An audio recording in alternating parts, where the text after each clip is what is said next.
అంటే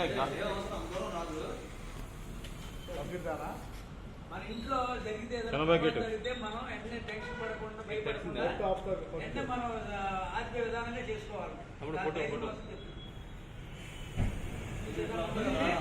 రేపొద్దున్నాగా ఉన్నా ఇలాగే ఉంటుంది.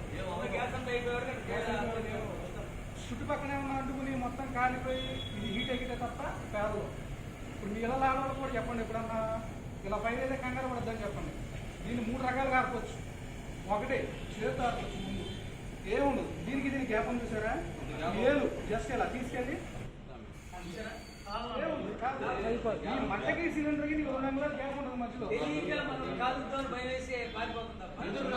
మేమైనా గ్యాస్ అంటే పారిపోతాం, ముందు పేరు వేద్దాం. పేదలు ఎప్పుడు కూడా పేదలు దీనికి ఏం అక్కర్లా, ధైర్యం ఉంటే చాలు. ఇంట్లో మీ ఆడలు కూడా చెప్పాలి ఎప్పుడైనా సరే ఇలా మడుతుంది కదా. ఎవరైనా సరే మీలో ఉంది కదా, ఒకసారి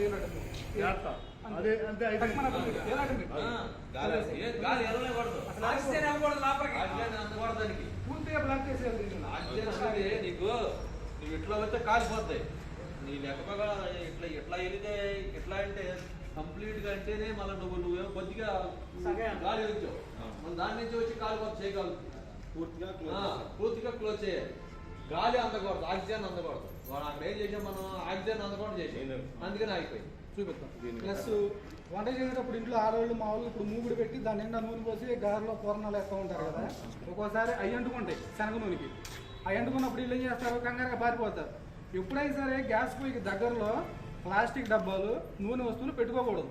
నూనె ప్లాస్టిక్ ఐటమ్స్ కొంచెం దూరంగా పెట్టుకోండి. ఏదైతే తాలింపు దినుసులు అయ్యి ఆ నూనె కూడా డబ్బాలో పోసి పక్కన పెట్టుకోకూడదు. వాళ్ళ దగ్గరలో పెట్టుకోవాల్సింది ఏంటది, గోధుమ పిండి, గోధుమ రవ్వ, శనగపిండి అలాంటివి పెట్టుకోవాలి. ఒకవేళ మూగిడికి అంటుకుని ఫైర్ అయినా కానీ ఈ శనగపిండి తీసి దాంట్లో పోయి నీళ్లు పోయకూడదు. ఎప్పుడు కూడా పొరపాటు కూడా నీళ్లు పోయకూడదు. ఆయిల్ పోయేస్తుంది. నీళ్లు వస్తే ఏమైందంటే అది స్ప్రెడ్ అయిపోయింది. 4 చోట్ల పడితే 4 చోట్ల గాలి.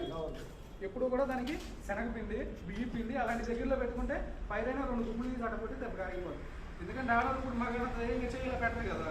గుమ్ములు ఎత్తులు ఉంటారు, ఎక్కడ అందరూ ఉండరు. మ్యాక్సిమం